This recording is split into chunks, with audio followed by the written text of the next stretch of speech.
It's been almost a year since the coronavirus pandemic gripped the world, spreading fast and in fact claiming millions of lives.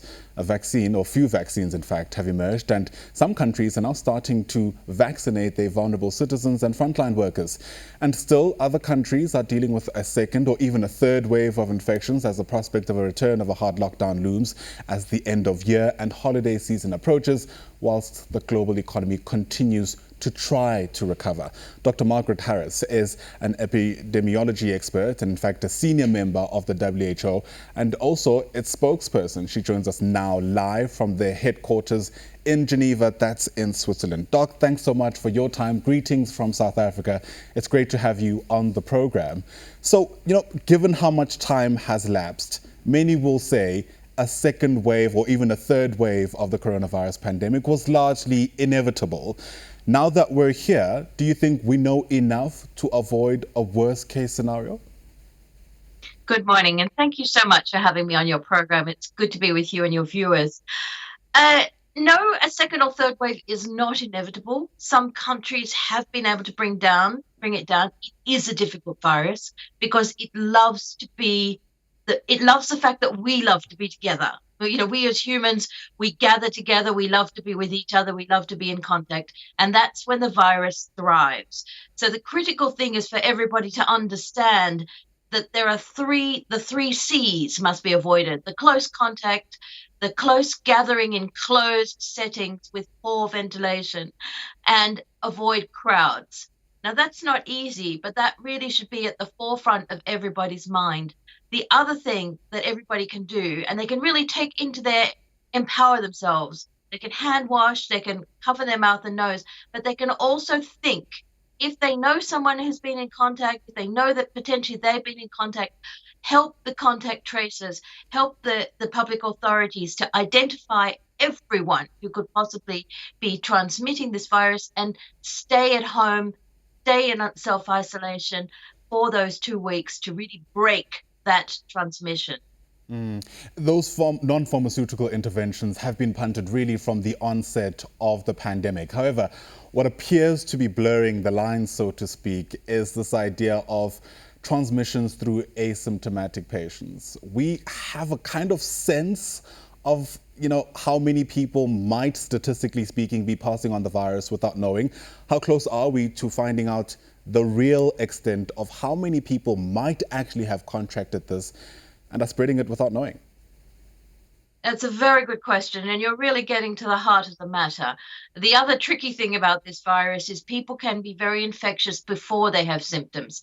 So they may later have symptoms, but at the time of infection, they often do not. So they have a big load in their mouth and nose, plenty of virus that they could be, when they speak loudly, sing, cough. And again, that's why the crowds matter, because that's if somebody's coughing or singing near you, or if you're downwind of them, that's when you are likely to be infected. So that's exactly why the contact tracing matters. That if you have been in contact with somebody known to have a case of coronavirus, you may well be fine, but you should remove yourself from contact with other people to prevent that moment that you've described so well, when without knowing it, you pass on the virus because you have no symptoms, you don't feel sick. A large emphasis has been placed on global cooperation, again, from the onset of the virus. WHO Director General Dr. Tedros Ghebreyesus, I remember, has really harped on this issue for quite some time. 11 months till the day since he actually sort of declared COVID-19 a pandemic. With the benefit of hindsight, how well are we doing on that score? This idea of working together as a globe to beat this virus. I think we're doing extremely well, actually. I've seen an unprecedented effort with the scientists. So you're quite right. Dr. Tedros declared the public health emergency end of January. Within a week of that, the world's top scientists came together at a meeting we coordinated and sat down to share what they knew already, but work out what questions need to be answered. And we're seeing the fruit of that, the vaccines. We've also seen lots of different drugs tried, and we've had very open sharing of the data. We've had open sharing of all kinds of information. So even though it's this massive threat humanity has really stood up scientifically to find solutions. Now, delivering the solution, now that we've got potential vaccines, will also require great solidarity, because the vaccine must get to every country, and it must get to every country at around the same time. And we've worked very hard to do advanced purchases of potential candidates, and this has happened in something called the COVAX facility, and that's in most countries of the world have now joined up to that, covering more than 90% of the population. So really, humans are pretty good, especially when we work together. If we say so ourselves. There's also, real concern from the developing nation about whether or not, those countries might be left behind. It almost feels like prioritization is on the basis of how much of a say you have if you have a seat on the table. How concerned should countries like South Africa and many others, perhaps on the continent, be about not only getting the vaccine, but getting it in time? Indeed, that's exactly why we set up the COVAX facility. And that's what the WHO is all about, is ensuring that every member state has an equal voice. That's the nature of multilateralism. And that's why bodies like us, often seen as, these kind of far away, heavy organizations, that's why we exist, so that every country has an equal voice. We have 194 member states, and we can't pass anything unless every one of them agrees, which can be difficult. But indeed, and again, that is exactly why the COVAX facility has been set up. Multilateralism will be tested. National vaccine nationalism has been rearing its head, but we believe that the majority of humans, countries, are in this together and understand that we need to be in this together. And I would say also, many of the countries that are considered less well-resourced, etc., have done very much better with their response to this virus and have taught the other countries a lot of very important lessons. Of course, this unprecedented moment, so to speak, has brought out the best and the worst in us. We've already seen instances where there's been widespread corruption linked to the procurement of things like PPE. Now there's some experts flagging the prospects of syndicates sort of intercepting the vaccination of the population, given just how much, I guess, transportation, for instance, might be taking place of these particular vaccines. How concerned are you of the WHO, of that aspect of perhaps some of the more questionable aspects of humanity, us potentially using the vaccination process for nefarious means? Well, certainly the profit motive can always be a problem, and motives around counterfeits and other things. And we do have teams that work on those very issues to protect people and ensure that the quality they are getting is that they're getting the right medicines and the right vaccines all the time. And this is work we do all the time.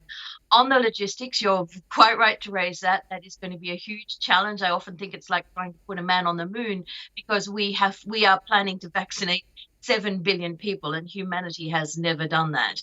So indeed, the logistics, the chains of supply, the commitment, all that work has to be done, or needs to have already started, and it has. We have been working with all countries to look at their readiness, what they've got in place, how they're going to do it.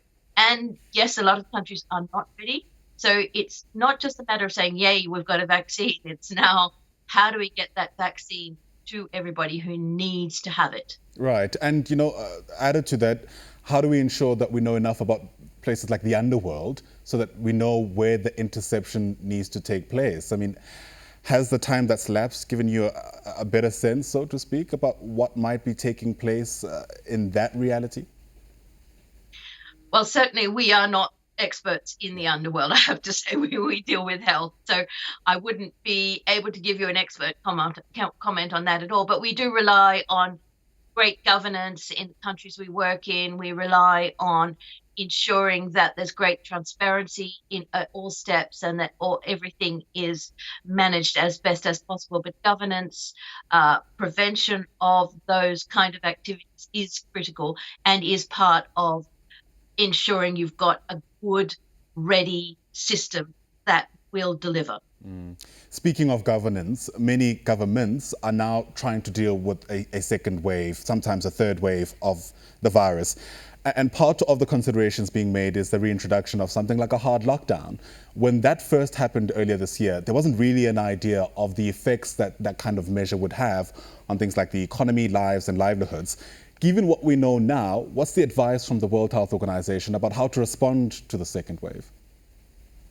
Yes, that's a very good question. So we try to ask governments not to go straight to a lockdown if they can do it. We understand that when you get to a point where you have very widespread community transmission, very widespread virus, it's difficult to find ways to bring the numbers down. And that is when governments respond to a hard lockdown, because that's basically putting the whole of society in quarantine. But it has such damaging effects on the economy, on people's lives, especially people who need to work daily to have money to buy food to put on the table. And so if it is better, if you are going to have to do that, target it where you're doing that, know where your transmission is, and support all the people who are going to be in lockdown. Look at how you can provide them with the means to get through lockdown. Also, you need to protect children, quite often women. The stress in the household may lead to a rise of domestic violence. You need to make it possible for people to get to a place of safety. So all those consequences of lockdown need to be considered if you're going to that decision. Absolutely. Well, it was complex then, it's still complex now. That's where we're going to have to fold our conversation. Thank you so much for weighing in and helping us better understand some of these global movements, so to speak. Dr. Margaret Harris is a senior member of the World Health Organization, also happens to be its spokesperson. Truly appreciate your time on the AM Report.